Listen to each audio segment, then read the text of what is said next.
doon sa tape po sa likod. Again, meron po kayong space para saan po kayo mag...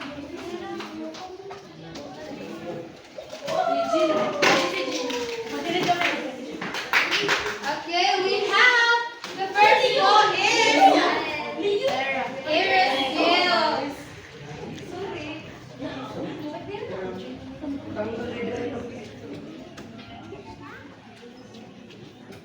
So we have here the Iris Gills. So bakit po hindi nakikinig yung iba? So again, remember that we have space po in each gill. So you need to put po, pasan po kasi hindi ko po ika-count. Okay? Did you understand? Yes. Again, listen to instruction po. Okay, we have, let's check if your answer is correct. Okay, so, very good, each gills. You really did a great job in identifying which is reactant and product. So did you know what is reactant and product, by the way? Did you know what is reactant and product? So when we say reactant, it is the beginning of the reaction, chemical reactions, and it can be seen in the left side, as you can see. And when we say product, the word itself is product, so it is the output of chemical reaction, and it can be seen in the right side. Okay, very good, young alchemists. You really identified what is product and reactant. So we're done with our second challenge. By the way, the first group po na nakauna kanina is the Iris Gill, right? And the rest of the gills will receive this 5 points.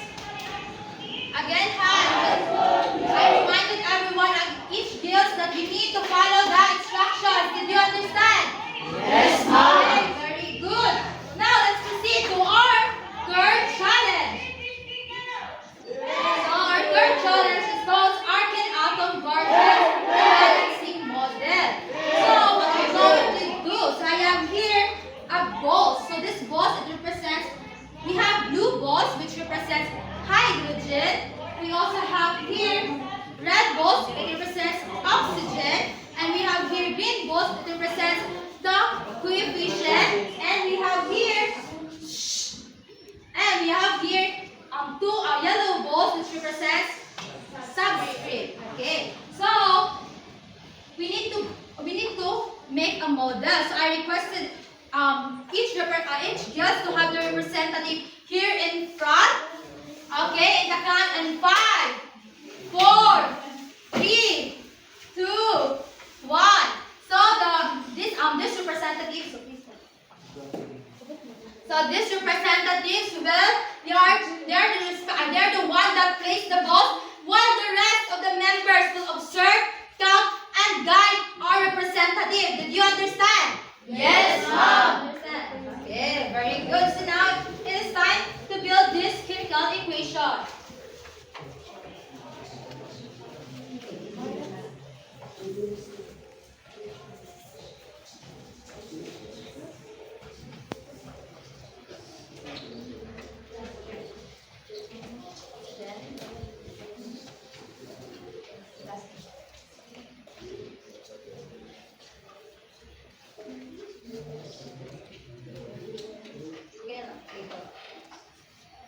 Okay, so thank you very much. Thank you very much, Representative. You can now take your seats. Okay, so as you noticed, we built this chemical equations. So did you think that this chemical equation is balanced? No. Okay, no. So by the way, class, in chemical reactions, you need in chemical reactions, it relates to the law of conservation of mass. So we need to make sure that the number of atoms in the left side is equal to the numbers of atoms in the right side. So you're right, very good, young alchemist. So this is unbalanced. So it is your challenge. This time it's your challenge. So you need to build or you need to balance this chemical equation. So kindly read the directions together in 3, 2, 1, go. In the